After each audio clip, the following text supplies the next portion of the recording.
जय श्री राधे, जय माता दी। आप लोगों को एक बहुत ही बढ़िया माता जी का देवी गीत सुनाने जा रही हूँ, क्योंकि नवरात्र चल रहे हैं। इस समय माता जी हमारे घर आई हुई हैं, इसलिए आप माता जी का ही भजन करती हूँ। हाथवा में मेहंदी लगाई कैसे, हाथवा में मेहंदी लगाई कैसे, मैया सोई भर नींदिया जगाई कैसे, मैया सोई भर नींदिया जगाई कैसे। हाथवा में मेहंदी लगाई कैसे, लगाई कैसे, मैया सोई भर नींदिया जगाई कैसे, जगाई कैसे, मैया सोई भर नींदिया जगाई कैसे।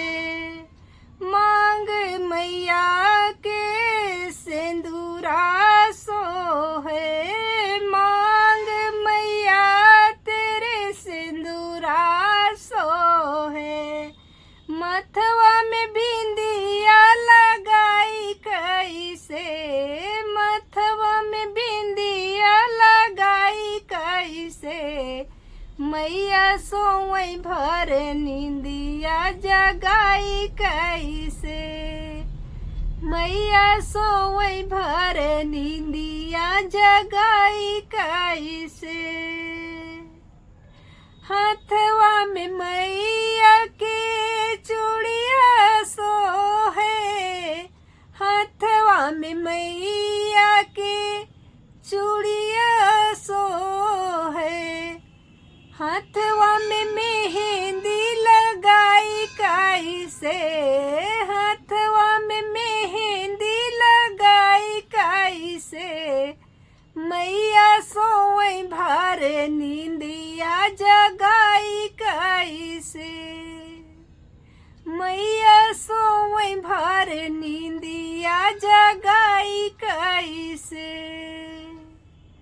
आंगवा में मैया के लहंगा सोहे, आंगवा में मैया के लहंगा सोहे, सर पे चुनरिया उड़ाई कैसे, सर पे चुनरिया उड़ाई कैसे, मैया सोई भर नींदिया जगाई कैसे, मैया सोई भर नींदिया जगाई कैसे,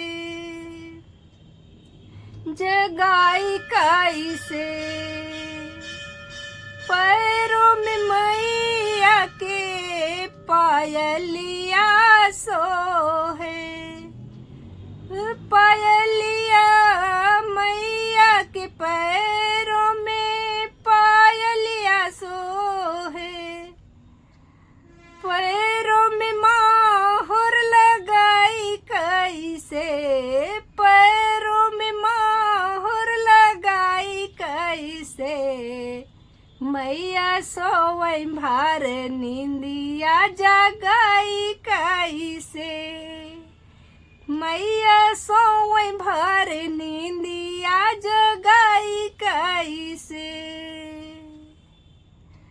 भोगवा में मैया का हलवा है भावे, भोगवा में मैया को भोगवा भावे, भोगवा में मैया लगाई कैसे, भोगवा में मैया लगाई कैसे, मैया सोवो भर नींदिया जगाई कैसे,